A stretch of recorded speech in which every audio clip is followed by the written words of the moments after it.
Hi Stampers, I just wanted to come to you today and show you some things that I've been working on.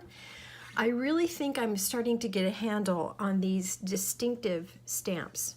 They have a half-tone quality to them, they're really delicate and transparent, and here's what they look like. I don't know if you can even see that. It's tricky, it's so fine.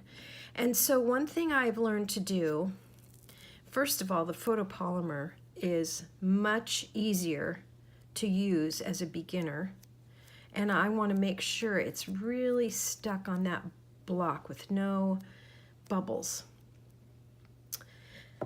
I want you to see what can happen with the stamps if you don't have the inking properly on it.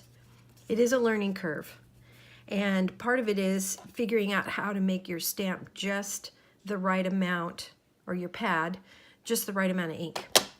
So you can see if I have too much ink, I lose the whole effect. And sometimes my pad will be a little bit fuzzy, or I'll have some little blobs of ink. And here's one, I figured out how to make it look pretty good. So I'm working on my consistency. So I'll show you how I did that. I want it to be a lavender color.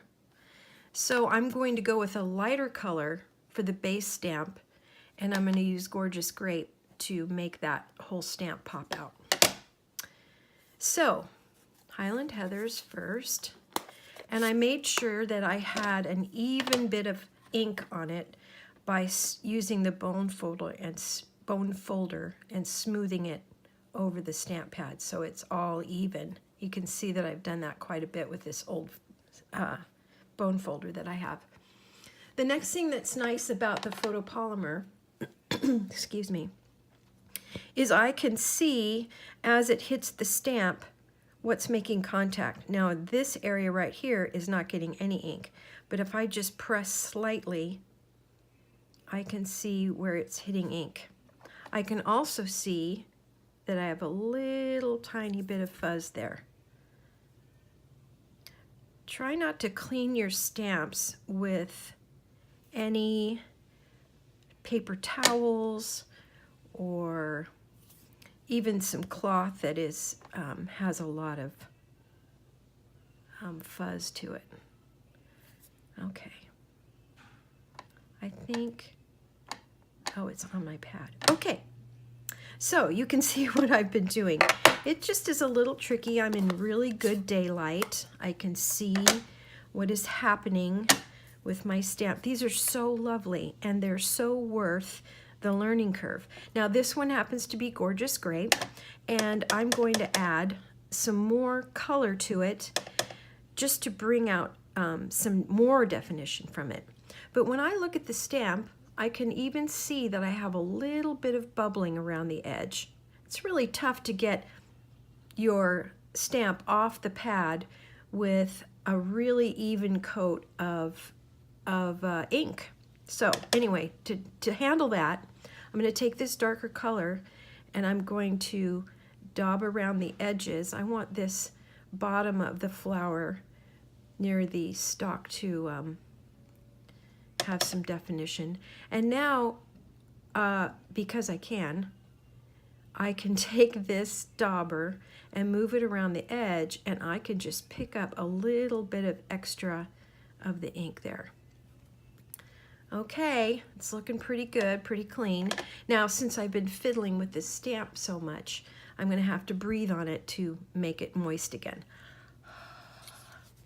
I want to make sure that I use my piercing pad because these particular stamps don't have any rubber cushion on them like rubber stamps do, or foam cushion.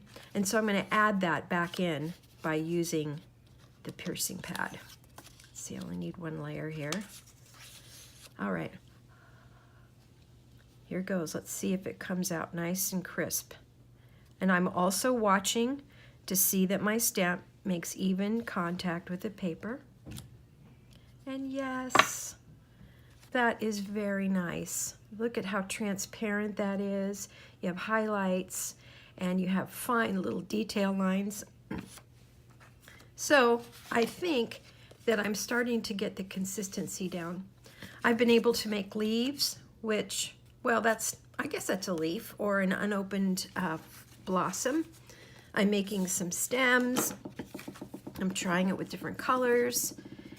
And so I just wanted to share with you my little discovery with the Lasting Lily Dist-Ink-tive stamps. You can find this in the current Celebration catalog, and it's free for you with a minimum order. And you can see more of my stamps, my designs, on my blog, SusannaStamps.com.